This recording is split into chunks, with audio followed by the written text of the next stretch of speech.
en tout cas, nous devons savoir que nous sommes ici dans le cadre de soutien de veuves, des démunis, mais aussi des orphelins. Alors sans plus tarder déjà, pour commencer, nous allons inviter une sœur pour la prière d'ouverture et nous allons avancer. Nous invitons, je ne sais pas si la sœur Amina est là. Elle est pas, madame, Éternel, toutes tes grâces, nous te disons merci pour ce moment que tu as permis à ce que nous puissions être là en cellule. Nous laissons tout ce qui va se passer en te sainte, du début jusqu'à la fin. Nous voulons que toi seul tu sois au contrôle et que ta présence soit parmi nous. Au nom de Jésus, nous avons ainsi prié. Amen. Amen. Fin de ce rassemblement. Alors rapidement déjà, nous allons écouter de cette ONG, c'est-à-dire nous allons inviter une dame qui nous donnera la quintessence de cette ONG. Pourquoi cette réunion? Alors sans plus tarder, nous allons inviter Madame Rebecca pour qu'elle nous parle de la quintessence de cette ONG. Alors sous vos applaudissements s'il vous plaît.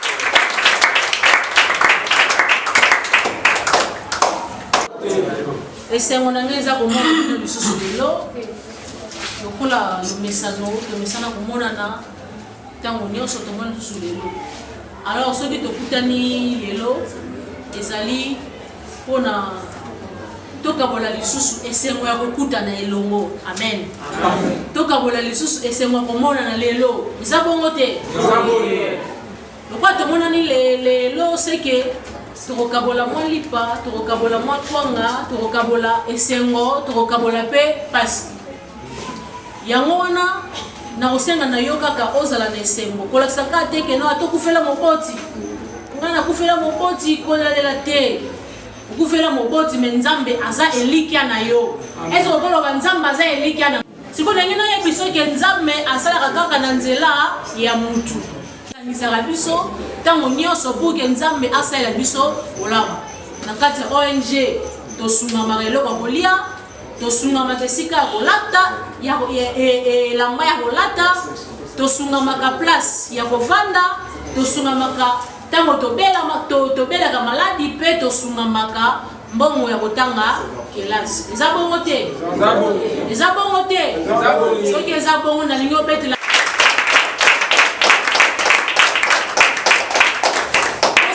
ezali boye emata lisusu eya makasi na yango okoloba maloba oyo ekosala ke nzambe asimba mutu asunga yo.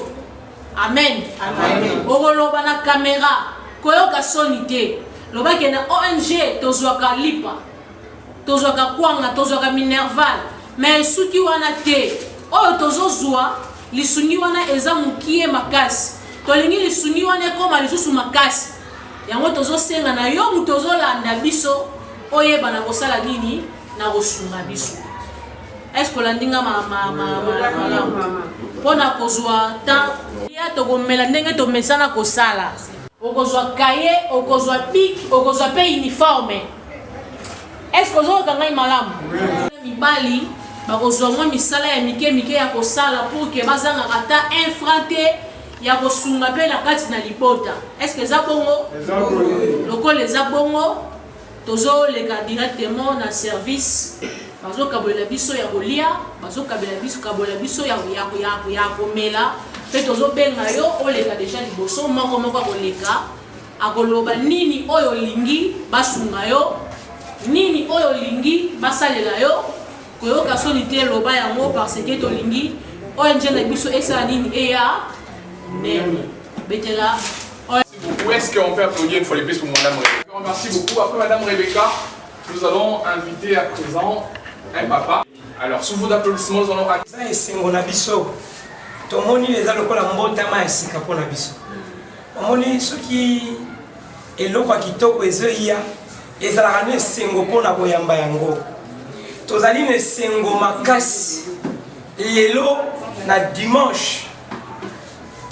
ya mokolo wa lelo sima ya bisekwa na Yesu lelo petana na boko pona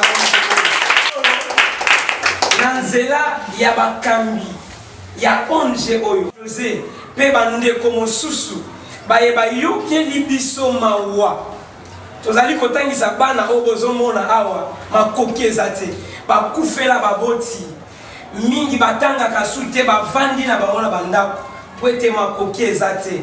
Mais na nzela na elikia na priere lelo mpe elikia moko boye ebimi na ONG oyo nde na yango toza na elikia lisusu ke lelo mbotama oyo bana na biso bazobotema eza mbotama ya sika lisusu ke bandeko bisika baza meme na Canada bazoyoka biso bana oyo baza badomini bazangi batu ya kosunga bango lelo lokola bobimi eza suka te bofongolela biso baporte mosusu meme ata baoyo bakokende na université bosala nini bosunga bango tobetana na maboko mpona likambo lisusu tozoyoka me première dame ese mama Denise ntango komona bilili oyo kokanga maboko ya ONG elikia toza na posa na yo mama Denise parce que bana oyo bazangi baboti bana oyo bazangi biloko ya kolia bana oyo bazolata na pasi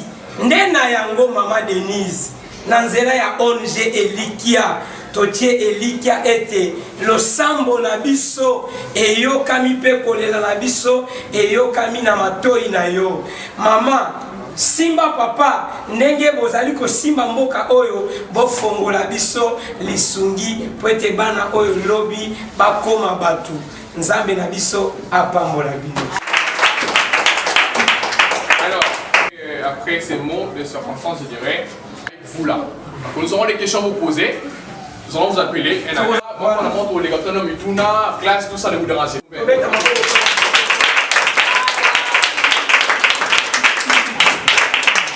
L'élite, hein? Mais tu es en classe? En classe. En classe? Troisième primaire. Est-ce que vous pouvez le bannir pour aller attends, sur le bannir?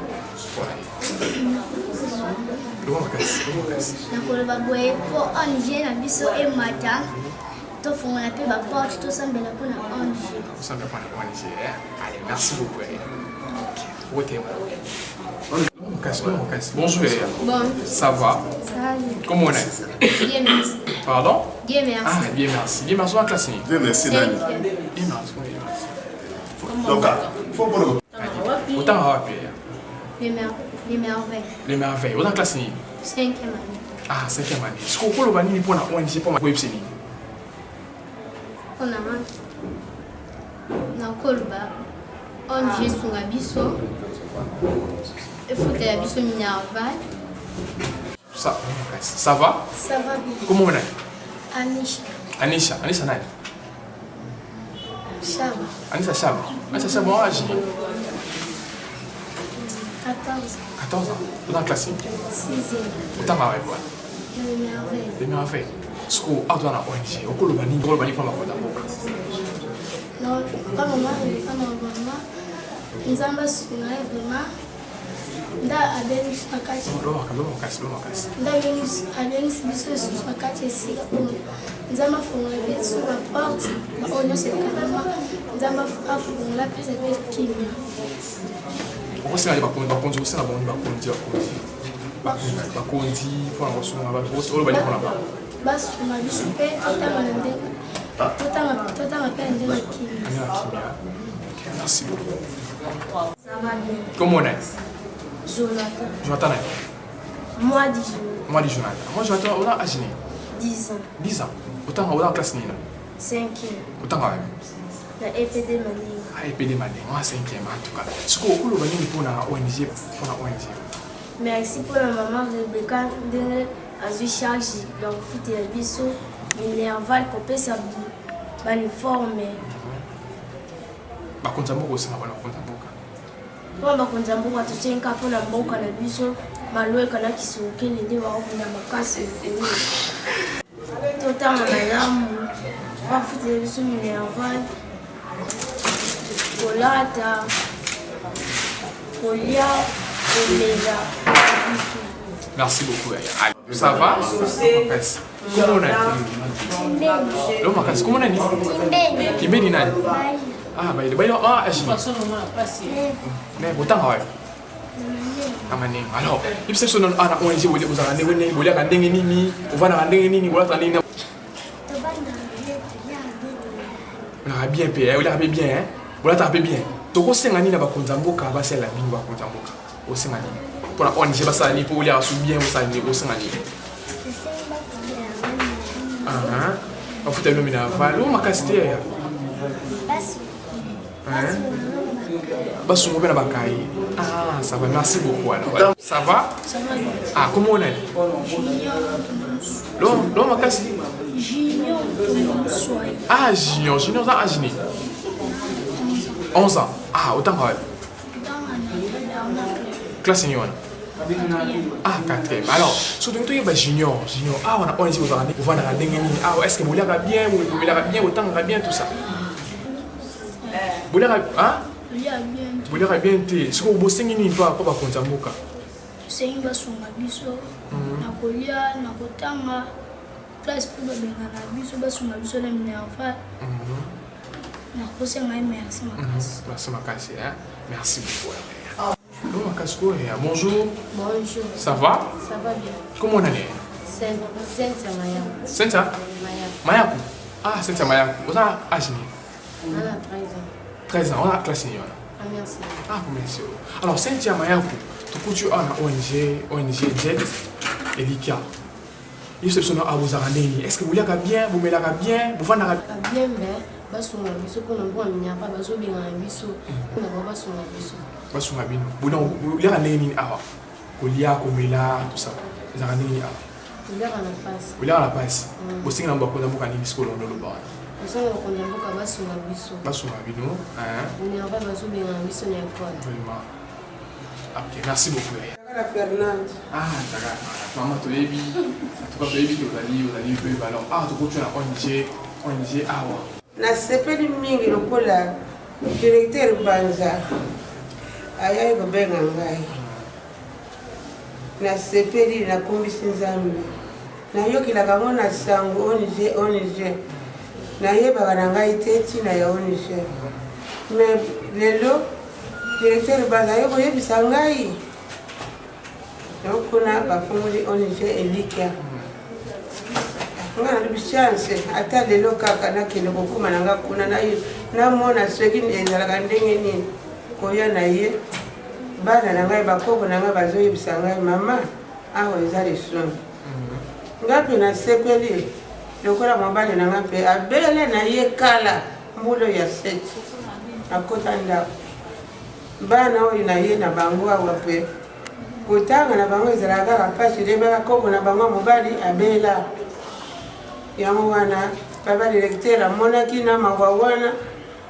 abengisi ngai yango na ye papa lisungi oyo nasepeli mingi nawa nazomona nzoto ekomi nga pepele de elikia osaka ndenge nini yo moto bana akufa so abela kala kufa tout ça osaka ndenge mpona kotangisa bana na yo mobali ndenge abela nasalaka mwa bilanga pa directeur Banza ayibisenga salaka mwa bilanga na ekole soki osali mwana mosusu atanga kaka ndenge wana na mwa bilanga wana toboki mwa pondu toteki ata 2000 3000 tole na biso kaka ndenge wana pasi mama sikoyo kosenga pasi tuka sikoyo osenga nini bakonza mboka mpona yo oyo pasi mboka yango tozali koluka te ndenge tozwi nzela oyo nzela ya kitoko yango epapa tosepeli mingi mpena na nzela oyo bakonzi bango oyo bakonzi mosusu te bango oyo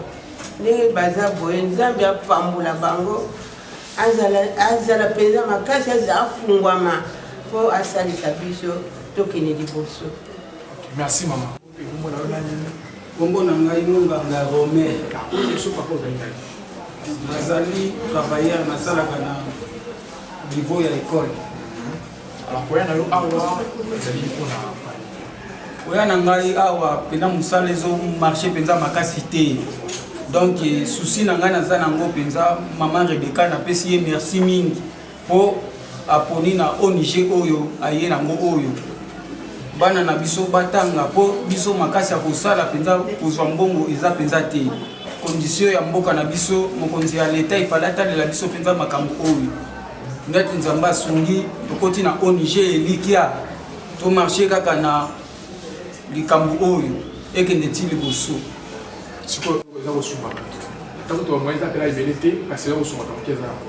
Parce que nous avons aussi un bateau, il y a un terme là, pour la honte, c'est pour le tumisi nzambe akota na mitema na bango penza ba asala susu rôle oyo ekende liboso rôle oyo ekende liboso baputela bana na biso minerval mpo biso tozokoka kosala te pasi eza na mboka oyo tozokoka kotravaille penza te toza kaka biso moko tata aza te tata deja kufa biso moko tozoluka tozokoka mpe te ifale kaka ONG akota mpe makambo oyo ya biso oyo.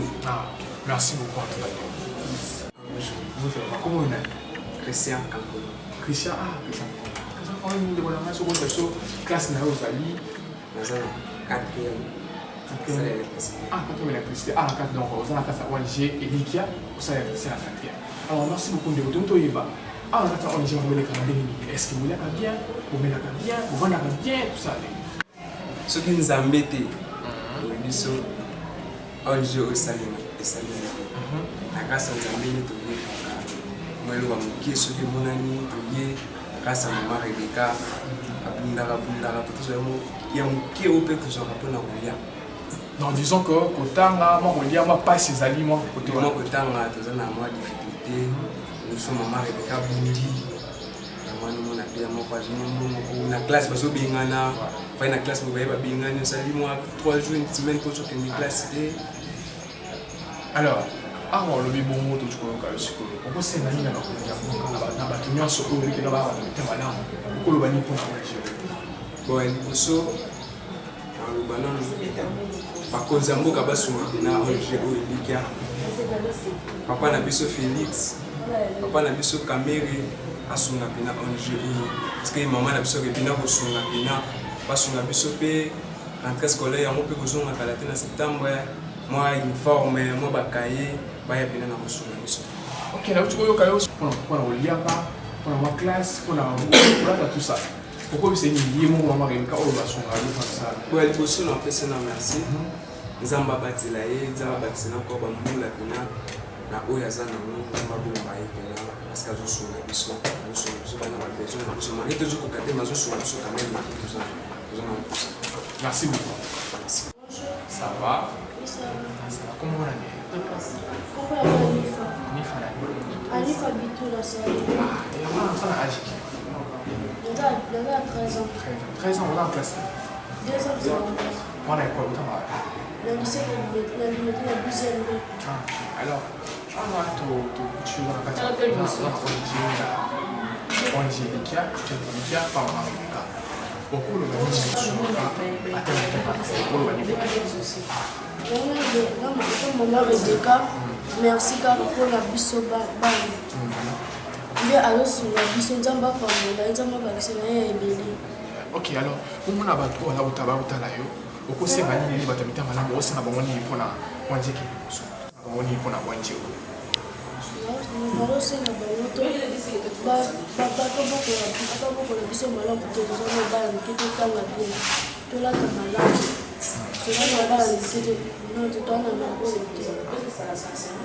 Merci beaucoup, merci. Action. Bonjour mademoiselle. Oui, mademoiselle, on vous appelle comment déjà? Je réponds Ah, Dorcas. Alors Dorcas, madame, mademoiselle, on vous a trouvé ici, à l'ONG. Vous êtes dans quelle année ici? Donc, qu'est-ce que vous voulez dire? Vous êtes depuis que vous êtes en 6e année, donc c'est depuis que vous êtes en 6e année que vous êtes ici à l'ONG. Oui. Comment expliquez-vous cela? En fait, parce que j'avais un peu de difficultés en 6e année pour le frais, et ainsi de suite. Quand je suis venue à l'ONG, c'est grâce à eux qu'ils m'ont scolarisé et ils m'ont aidé à obtenir le diplôme d'État. Ah bon, donc vous êtes là depuis que vous étiez en 6e. Oui. C'est l'ONG Likia qui vous a pris en charge, c'est parce que vous obtenez le diplôme d'État. Alors pourquoi vous m'étudiez? Pourquoi vous ne faites pas l'université actuellement? En fait, c'est parce que pour l'instant, la dame qui est en train de me soutenir maman toute seule, et c'est alors qu'elle essaie de limiter à ce niveau, elle n'a plus de capacité aussi pour me faire encore étudier à l'université. C'est la raison pour laquelle je suis en train de demander aux gens de bonne foi de m'aider, de nous aider pour que je puisse continuer mes études universitaires. Et en tout cas, c'est très triste en tant que visionnaire. C'est qu'il vous a soutenu depuis que vous étiez en 6e. jusqu'à ce niveau. Et là, vous demandez aux autorités, aux hommes de bonne foi de vous aider par rapport à tout ce qu'elle a fait. Abondamment pour sa bonne foi, pour son amour jusqu'à ce niveau et qu'elle continue ainsi. Merci beaucoup, madame. Bonjour. Mon cher, on vous appelle comment déjà? Moi, je suis Tshisekedi Wamulumba Exaucé. Tshisekedi Wamulumba Exaucé. Est-ce que Wamulumba Exaucé, tu es de la province déjà? Moi, je suis de la province de Kassa Oriental. Le territoire de Chilenge. Le secteur. Kabia Kamouba. Tshisekedi Wamulumba Exaucé. Voilà, les noms qui Tikampé. Alors, nous voudrons savoir, est-ce que tu vis avec tes parents? Oui, je suis avec ma mère ici. Ma mère qui m'a dit, mon père n'est pas ici, il est à Lubumbashi, il est âgé de la santé au province de Qatar. Ah, tu vis avec ta mère, tu ne vis pas avec ton père? Non. Depuis quand que tu l'as vu? Ça fait combien de temps que tu l'as vu ton père? Je ne me souviens pas, donc je ne l'ai pas vu. Tikampé, pour vouloir savoir, est-ce que tu es de la même famille que les présidents actuels? Oui, c'est que ma mère m'a dit que mon grand-père, donc le père de mon père, il était l'ami d'Etienne Tshisekedi. Le père? Oui, le père d'Etienne Tshisekedi. C'est que ma mère m'a dit. Alors là, tu dis que ton père fut l'ami au défunt Etienne Tshisekedi. Oui. Est-ce que tu as... Le grand-père. Voilà, nous parlons d'Etienne Tshisekedi. Alors, est-ce que tu as eu déjà des coordonnées de la famille présidentielle, déjà pour pouvoir parler, vu que ton père fut l'ami à Etienne Tshisekedi? Non, je n'ai pas eu l'occasion de faire ça. Je n'ai pas eu l'occasion. Et comment tu avais ressenti lorsque tu as vu le président Félix Tshisekedi être élu président, soit être... J'étais content d'entendre cela, c'était une bonne chose, vu comment je peux dire, vu mon grand-père était l'ami à Etienne Tshisekedi, j'avais une joie immense pour ces publications, vu Félix Tshisekedi était élu président de la République, cela a fait du plaisir. Alors là, vous venez de dire, en tout cas c'est très soucié, entendre ceci, vous êtes au moins à Félix Tshisekedi, le président actuel. Ouais. Et alors, qu'est-ce que vous faites exactement pour avoir les coordonnées? Parce que là, certes, vous êtes ici, on vous a trouvé ici, vous avez des difficultés. Quelles sont les difficultés que vous rencontrez déjà? Les scolarités, ça pose au moins des problèmes. Voilà. Ça pose des problèmes. Quoi encore, à part ça? À part ça, il ne manque pas de livres, voilà, des choses à faire. Tu peux faire quelque chose, il te manque de l'argent, de moyens, tu n'as pas assez d'argent pour faire cela. Plus encore avec la mère, c'est vraiment difficile. Ah, la maman, c'est difficile. Alors, partant de ceci, nous serons curieux de savoir, ta maman, elle fait déjà quoi? Tu disais au début. Pardon? Maman fait quoi? Maman, elle ne fait rien. Elle ne fait rien. Donc, quand tu t'es fait, disons, c'est grâce à l'ONG Likia que tu t'es fait c'est grâce à l'ONG Likia. Alors, quel message lances-tu au président actuel, Félix Tshisekedi? C'est lui qui est ton homme. Oui, ce que je peux dire pour le président actuel, Félix Tshisekedi, je peux dire ceci. Si mon grand-père était l'ami d'Etienne Tshisekedi, ce que je peux dire, moi et Félix Tshisekedi, nous sommes des frères. Voilà. Ce que je peux dire, c'est ça. C'est ton grand frère, non? C'est ton grand frère. Ouais. Ce que je peux dire, que là où il est, monsieur le président Félix Antoine Tshisekedi, il peut voir cette vidéo, il me regarde, je sais bien, et faire de la sorte que cette ONG Elikia, à travers lui, de faire au moins, parce qu'il y a un proverbe qui dit l'union fait la force. Voilà. Avec lui, avec Elikia, on ira en avant, ça sera bien. Alors, là, Tshisekedi Wamulumba Exaucé. Voilà. Toi qui es le mot à M. Félix Tshisekedi Antoine, le président actuel. Est-ce que vous ne fournissez aucun effort pour que vous voyez avec les messieurs, que vous soyez en contact avec lui? Je vais commencer par où, je ne sais pas, là où je vais le rencontrer. Waouh, ça fait très mal alors. Ouais. Alors, est-ce que qu'est-ce que vous pourriez dire exactement pour ces messieurs-là, quant à lui? Ce que je peux dire, qu'il pousse, je suis comme son petit frère, ce que je peux dire. Je frappe à la porte, je viens auprès de lui, qu'il puisse au moins faire une chose pour moi. Voilà. bénéfice le voir. Ça sera une bonne chose, le voir, ça va me plaire. Ça, je suis sûr que ça va aussi plaire à ma famille, mes parents. Déjà, vous venez de le dire, c'est très triste en tout cas à voir ceci. Vous venez de dire que c'est très difficile, tu ne sais pas comment trouver les coordonnées du président Félix Tshisekedi. Donc vous n'avez aucun moyen de pouvoir trouver ces coordonnées. Tshisekedi que tu considères comme ton grand frère, c'est lui à qui tu es au monde, disons ici. Alors déjà, qu'est-ce que vous dites à l'ONG, Madame Rebecca? C'est lui, celle qui vous soutient. Et je la remercie parce que c'est rare de voir des trucs pareils au monde. C'est soucier pour les orphelins. Et déjà que la maman ne travaille pas. Qui, ma mère? Déjà que la maman ne travaille pas, elle vous soutient. Ouais. Oui. C'est une bonne chose de nous prendre en charge, de payer les frais de scolarité, aider le pauvre, le veuve, c'est une bonne chose. Donc je la remercie autant pour cette idée. Merci beaucoup en tout cas, chef. Merci. Je pense que c'est bon. Vous allez bien? Déjà, on l'appelle comment? Le toit Mouzo Zikere. Le toit Mouzo Zikere. Et toi, Madame? Ah, ok, tiens. Et après, vous ça nouvelle digimé alors? Voilà, merci beaucoup. Je vais déjà poser une question. Mademoiselle Keren. Voilà. Keren, tu es en 6e. Tu es ici depuis quelle année? Parce qu'on va trouver ici à l'ONG Elikia. Depuis 4 ans d'été. Et pourquoi tu es ici? On t'a trouvé ici. Est-ce que déjà les parents sont compris? Oui, c'est moi, maman, que j'ai pas. Waouh, c'est très mal. Tu as parlé de ton père, d'accord. Ta mère aussi a du mal à te soutenir. Tu disais pourquoi tu es ici? On t'a trouvé ici à l'ONG Elikia. Oui, parce que j'avais beaucoup de problèmes avec mon frère. On est plus fort, je disais. Parce que j'avais beaucoup de problèmes avec mon frère scolaire. Beaucoup de problèmes, donc disons que c'est l'ONG qui te soutient. Oui. Depuis que tu es en 4e. Oui. C'est pareil pour toi, mademoiselle? Je suis ici depuis 4e. Voilà. Parce que je suis orpheline du père. Ça fait quelques années que je perds mon père. Parce que je suis ici pour mes soins. Donc c'est l'ONG qui vous soutient depuis que vous étiez en 4e. Ah oui. Alors, déjà nous savons que nous comprenons que ça fait très mal, c'est très triste à prendre ceci. Ce n'est pas facile. Alors, quelles sont les difficultés que vous rencontrez ici, au sein de l'ONG Elikia? C'est madame, tu peux répondre?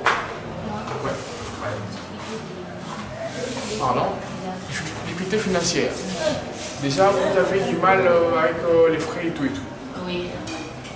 Alors, quel message lancez-vous aux hommes de bonne foi pour vous qui avez des difficultés, qui rencontrez des difficultés?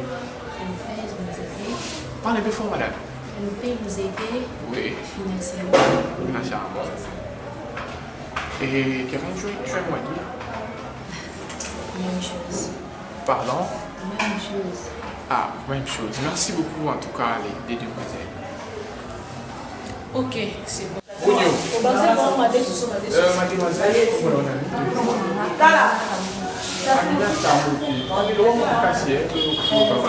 alors, Aminata Moto Tokuchu Awa, plutôt déjà, vous savez vous la La salle déjà 2 ans au Niger.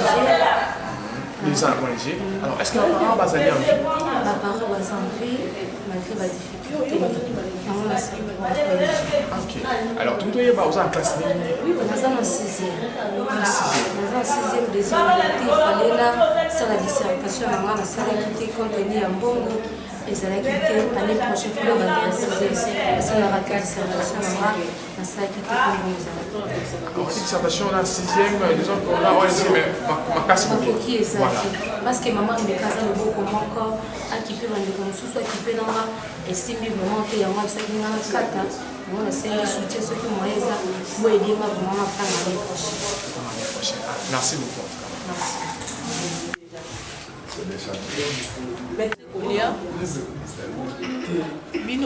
Comme nous venons de suivre, nous venons de parler avec nos amis orphelins, avec nos mamans veuves, avec les démunis, tout ça. Maintenant, c'est le moment est arrivé pour que nos amis mangent. Nous allons manger ensemble avec eux, parce que c'est pour ça que nous sommes là. Ils ont droit à la vie, comme nous. Alors, à présent, nous allons manger ensemble avec eux. Bon appétit à tous déjà. Merci. Ils sont en train de manger, je disais bon appétit à eux. Nous allons, une fois de plus, inviter Papa Jérémy, c'est lui là, encore un mot à nous dire. Alors rapidement déjà, nous allons lui faire venir pour qu'il nous dise ce qu'il a à nous dire. Merci beaucoup, Papa Jerry. Tozali kozongisa na matonde pa Mama Saint-Tuche na niveau ya Canada. Oyo na nzela na ye amoni kolela na biso pe bandimi ete batelema mpona kosunga biso pe toza koloba na bango ete bisika bazali babeta susu baporte na bandeko mosusu oyo bayebani na bango po ete basimba ONG Elikia ekende liboso pe toza kotonda su Mama Rebeka na komite nyonso oyo endimi ete bayokela biso mawa kozwa bana oyo tondimi ete bakomema bana oyo meme tina suka ya baetude na bango parce que Elikia na biso ezali ete bapartenaire nyonso oyo bandimi kosoutenir ONG Elikia nzambe na nguya apesa bango mapoki pe azongisela bango ebele na bino baye boza kobwaka mbongo libanda boyebi te ndenge basungaka sunga na nzela na bana oyo lobi nzambe akoyeba na kati ya kopambola yo pe mpona nini tozongisa mpe matondi te epai ya papa directeur Banza oyo baekole ezali ebele akokaki kondima peke mais lelo papa directeur Banza andimi ete azwa message oyo akomisa yango na bandeko oyo mpo bazwa lobiko nzambe apambola papa directeur Banza pe apambola bandeko nyonso bandimi bisungi na bango ekomela biso na nzela na kolia bomoni yango deja bana baza kolia bokomona bango baza komela pe na nsima kolia komela na bango maloba ya suki ekozanga te mpe bokomona mpona biso nzambe apambola Mama Rebeka apambola bandeko nyonso basali elongo na ye. Merci beaucoup. Merci. Alors nous le disions au début que nous sommes ici dans le cadre des soutiens de femmes veuves, de démunis, mais aussi des orphelins. Alors quant à moi, je vous dirais, tous ceux-là qui ont une très bonne foi, pouvoir apporter leur soutien à ces enfants, puisqu'ils ont aussi droit à la vie. Merci beaucoup, alors. Que Dieu vous bénisse.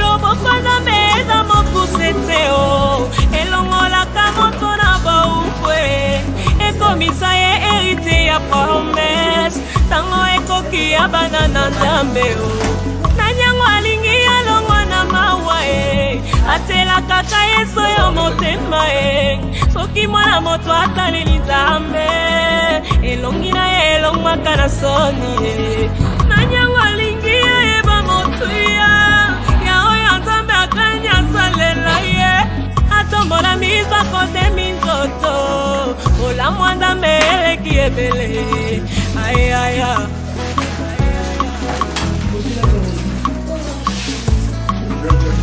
nandini olamusakanga na tomopamba te mikolo nyonso obakiselakanga eloko moko osopela tangai mafuta na yo soki mafuta te opesaka ngai kimia na motema loboko na mena mokuse te elongolaka moto na boukwe ekomisa ye hérité ya promesse tango ekoki ya bana na nzambe nanyango alingi alongwa na mawa atelaka kaka yeso yo motema soki mwana moto ataleli nzambe elongi na ye elongwaka na soni nanyango alingi ayeba motuya ya oyo nzambe akanya salela ye atombola miso kote minzoto olamwa nzambe eleki ebele ayaya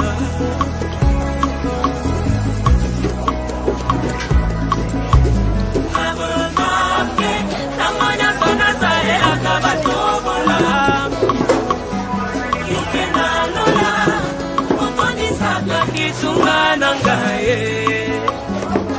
mingi surtout soki moto a mérité na décidé na kozongisa mabe na mabete loboko na meza mokuse te o elongolaka moto na boukwe ekomisa ye hérité ya promese ntango ekoki ya bana na nzambe na nyango alingi alongwa na mawa e atelaka yeso ya motema e soki mwana moto ataleli nzambe elongi na ye elongwaka na soni na nyango alingi ayeba motuya ya oyo nzambe akani asalelo ye atombola mizoko te. En tout cas, je vous laisserai vous présenter. Qui êtes-vous? Pourquoi ici? Merci beaucoup. Ici, je suis présentement chez moi à la maison, mais je ne parle pas de chez moi parce que nous sommes ici pour les comptes de l'ONG JET, branche et LICA. On dit parler de LICA, ONG LICA. Comment expliquez-vous cela? C'est quoi exactement LICA? Merci. LICA, c'est un département de l'ONG qui s'occupe des orphelins, de veuves, de démunis, de personnes en difficulté. En bref, c'est ça LICA. Alors, comment est-ce que vous avez eu cette vision? Pourquoi les pourquoi de LICA? Vous êtes réveillé un bon matin comme ça, vous créez LICA. Pourquoi? Ça a commencé d'où? LICA a commencé d'abord par la Bible. La Bible nous dit, celui qui prête aux pauvres, prête à Dieu. Jésus dit, j'étais en difficulté, j'étais né, j'étais en prison, j'étais malade. Est-ce que vous m'avez soutenu? Voilà, c'est par là, par la Bible qu'il y a une naissance de LICA. Et LICA existe depuis combien d'années déjà? LICA existe depuis 2012. Voilà. LICA existe, nous sommes associés avec la dame que vous voyez à côté de moi. Elle, c'est une collaboratrice, nous sommes ensemble et nous avons encore une concert aussi au Canada. Elle s'appelle Saint-Tiche Audi. Donc, à partir de nous trois, que nous avons donné naissance à l'ONG JET et LICA. Voilà, merci beaucoup en tout cas. Alors madame, nous venions d'assister à une réunion que vous avez organisée avec les orphelins, veuves et tout ça. Alors, déjà nous voulons savoir, est-ce que vous recevez des soutiens de part et d'autre? Jusque-là, non. Jusque-là, il y a une seule main. C'est-à-dire les trios que nous sommes. Je parle de moi, je parle de ma concert présente ici et je parle de la concert qui est au Canada. C'est par ces trios, donc ces trios, moi je dirais que nous sommes une seule main. Donc jusque-là, on n'a pas de partenaire, on n'a pas de soutien ailleurs, donc nous sommes que seuls. Nous prenons des enfants en charge, nous scolarisons des gens, nous faisons tout pour les enfants avec la seule main en trio. Voilà. Vous vous battez seul pour pouvoir subvenir aux besoins de ces enfants, ces veuves et tout et tout. Comme vous l'avez dit, nous nous battons seuls, mais c'est pas facile. Et puis nous sommes vraiment en difficulté. Nous sommes vraiment en difficulté. Donc, en bref, je me résume que nous sommes vraiment en difficulté. Et déjà, quant à ce, quel message lancez-vous aux autorités, aux hommes de bonne foi, pour cette ONG qui aide, en tout cas, qui sort de la Bible comme vous venez de dire? Quel message lancez-vous? Je viens d'être surpris aujourd'hui. Comme l'habitude, nous avons l'habitude de nous réunir avec les enfants, en famille, manger, boire et partager. J'ai été surpris aujourd'hui et tiqué au fond de mon cœur. Il y a même de larmes qui m'ont coulé aux yeux. Pourquoi? Parce que les enfants se sont exprimés en disant toutes difficultés que nous rencontrons dans l'ONG. Donc je pense que avec les enfants, derrière les enfants ou devant les enfants, nous sollicitons le partenariat de part et d'autre. Tout celui qui veut nous soutenir, qu'il soit dans les pays ou à l'étranger, nous sommes là pour recevoir vos soutiens. Voyez les enfants. On a interviewé des enfants, vous avez vu comment est-ce que les enfants sont en difficulté, les études, les logements, les manger, les boire, les vêtements. Tout ça, nous voulons que vous nous tenez vraiment la main dans la main. Nous avons besoin vraiment du partenariat. En ces moments, je sollicite aussi l'aide auprès de notre gouvernement. même si maintenant il n'y a pas un gouvernement en place, mais je sais que le gouvernement qui sera mis en place très bientôt écoutera ces messages. C'est vraiment un message profond de douleur. Regardez aussi l'ONG Likia. Les enfants ont besoin de vous, ces enfants. Tout moment que vous voulez voir ces enfants, ils sont là. Venez, vous allez voir des enfants, les démunis, les orphelins, les enfants en difficulté, les veuves. Nous sommes là vraiment, nous avons besoin de vos soutiens. Je lance aussi l'appel à la dame qui dirige présentement le Parlement, Maman Janine Mabunda. Vraiment, maman, faites un effort. Venez. ONG Likia, nous avons besoin de vous. Vraiment besoin de vous. Le gouverneur de la ville de Kinshasa, Gentini Ngobila, nous sommes là. On a besoin de votre main forte. Nous avons besoin de votre appui. Pourquoi pas le président de la République, un homme bien, un homme qui aime la population, un homme qui a toujours été à côté de la population. Regardez ces enfants. Regardez ces personnes en difficulté. Tenez-moi la main forte, tenez-nous la main forte, parce que nous voulons être soutenus pour avancer aussi avec ces enfants. Ah, merci beaucoup en tout cas, madame. Mais nous allons revenir un peu, puisque là, quand nous parlions avec les amis, il y a un garçon appelé Tshisekedi Wamulumba Dossé. Comment vous êtes arrivé à voir ces garçons? Effectivement, nous sommes avec ces garçons, ça fait déjà 2 ans. Ces garçons, nous l'avons connu à l'église. À part l'ONG qui nous a réunis en séjour, nous avons aussi des responsabilités à l'église. À l'église où je prie, les garçons étaient un garçon bien, étaient un garçon chrétien. Mais nous avons aussi été surpris qui s'appelle Exaucé Tshisekedi Wamulumba. Auparavant, je croyais que c'était du blague. Or, c'est la réalité. J'ai essayé de parler avec sa mère. Mais je demande aussi un soutien pour ces garçons. Je vous dis, c'est un garçon intelligent. Excellence Félix Tshisekedi. Comme le garçon l'a dit, c'est votre petit frère. Prenez-lui en charge, prenez l'ONG en charge. Approchez-nous, appelez cet enfant, posez-lui des questions, soyez en contact avec lui, il vous dira en profondeur de toutes ces difficultés. Aujourd'hui, il n'a même pas parlé, faute de temps et de minutes, parce que les journalistes ainsi que toute l'équipe technique couraient derrière les temps. Mais ce garçon a des choses à dire. Moi, je pense que c'est quelqu'un de la famille présidentielle. Et quelque part, ça sera aussi un peu honteux de voir une personne de la famille présidentielle, mais qui n'est pas dans la famille présidentielle. La famille présidentielle risque d'être jugée, je ne sais pas moi, peut-être d'abandonner leurs frères ou quoi. Or, ce n'est pas aussi la faute de la famille présidentielle. C'est la faute du circonstance des rencontres. Moi, je pense qu'à travers ces assises, si la famille présidentielle ou encore le président de la République lui-même pourra convoquer ces garçons à travers nous, ça sera une bonne chose et ça va faire l'honneur même à notre Seigneur Jésus-Christ, notre Sauveur. Oui, madame, puisque vous parlez de circonstances, est-ce que vous avez les coordonnées pour pouvoir parler avec la présidence afin d'aider cet enfant qui porte les noms de l'actuel président, Félix Tshisekedi? Présentement, nous ne sommes pas en contact avec la famille présidentielle. Mais nous savons qu'à travers la télévision, la radio, nous pouvons toujours entrer en contact avec la famille présidentielle. Moi, je souhaiterais, une fois que le président va lire ces images, il pourra nous convoquer pour que nous soyons en contact avec lui. Pourquoi pas que le garçon soit vraiment en contact avec lui. Voilà. Merci beaucoup en tout cas, madame. Merci, je vous remercie. Maman, comment on est déjà? Maman José Ngomba Panza. Maman José Ngomba, na ONG Elikia ozali nani?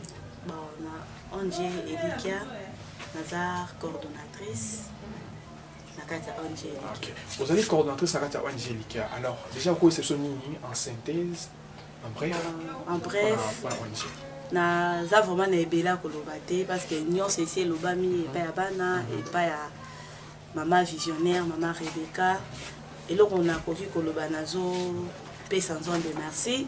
Puis on a s'adresser et pas à Saint-Fiche. On a dit que d'ici peu de temps, à Zomo na image oyo vraiment atala musala oizali awa a sunga musala oyo pe na ba partenaire oyo rozwa kuna na Canada pour que bana oyo ba raté diplôme cette année afin que l'année prochaine kende ba pe besoin ki diplôme ba kota ba université vraiment à soutenir musalo pour que musalo ekende liboso. Merci beaucoup madame. Okay, c'est ça.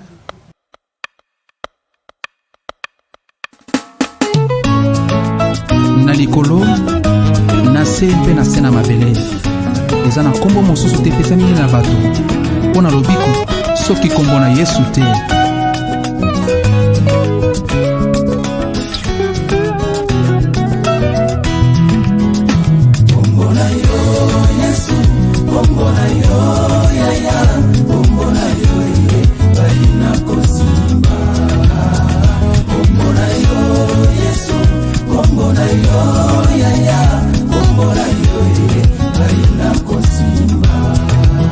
Israel atambolela esobe azanga eloko te ponkolo na bango Yesu ata moli ezowumela papa soki yoyo yakala pole na yo